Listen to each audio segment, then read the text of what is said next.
Biri vardı, biri yoktu. Qaranlıqlar diyarına həbs olmuş bir qız vardı. Yalnız gözlərini deyil, dünyasını da, ruhunu da örtən bu qaranlıqla sanki daxilindəki hər şey qarışmışdı. Kədər, qorxu, peşmanlıq. Adlarını belə qoya bilmirdi. Xatirələri sanki bir-birinə dolaşır, onu boğurdu. Zaman dayanmışdı onun üçün. Nə irəli gedə, nə geri qayıda bilirdi. Amma bu qaranlığın içində bəzən zəif bir istilik hiss edirdi. Hardan gəldiyini bilmirdi, amma bu istilik ona ümid verirdi. Elə bil uzaqda, çox uzaqda bir günəş vardı. Gözləri heç nə görməsə də, baxışları instinktiv olaraq yuxarı qalxırdı. Günəşi görməmişdi heç vaxt, amma onun varlığını dərindən hiss edirdi. O sadəcə işıq deyildi. O, xilas idi. Qız işığa doğru hərəkət etmək istəyirdi. Ayağa qalxıb addım atmaq. Amma ayaqları ona xəyanət edirdi. Hər cəhddə kəskin bir ağrı hiss edirdi. Sanki görünməz bir şey onu geri çəkirdi. Soyuq, ağır bir şey. Addım atdıqca o şey dartılır, sümüyünə qədər enən ağrı ilə onu yerində saxlayırdı. Günlər keçdi və qız başa düşdü ki, bu sadəcə zəiflik deyil. İradəsi işığı görürdü, amma bədəni ona tabe olmurdu. Hər kiçik hərəkət cəza kimi geri qaydırdı. Qız ümid edirdi ki, bu sadəcə yorğunluqdur, keçib gedəcək. Amma getmirdi. Əksinə, getdikcə ağırlaşırdı.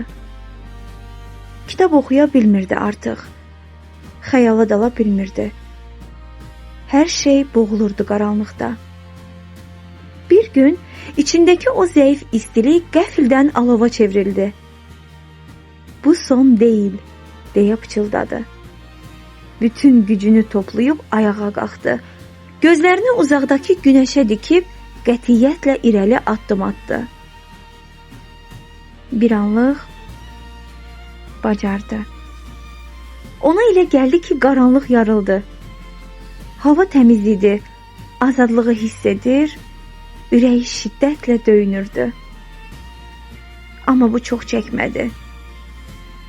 Bir anlıq bacardı. Qəfildən ayağındakı o şey canlandı. Sıxdı, dartdı, sümüklərini əzdi. Qız yerə çırpıldı. Ağrı o qədər şiddətli idi ki, nəfəsi kəsildi. Kaş tərpənməyəydim, deyə düşündü. İşığa can atmaq qaranlıqda oturmaqdan daha ağır cəza idi. Nəhayət, yaşlı gözləri ilə ayağına baxdı. İndiyə qədər sadəcə hiss etdiyi şey, indi aydınca görünürdü. Paslı, soyuq, ağır bir pranga. Öz-özünə dedi. Necə oldu ki, mən bu prangaya bağlandım? Cavab qaranlığın dərinliyində gizlənmişdi. Vaxtilə etdiyi bir səhv, dadına baxdığı qadağan edilmiş meyvə.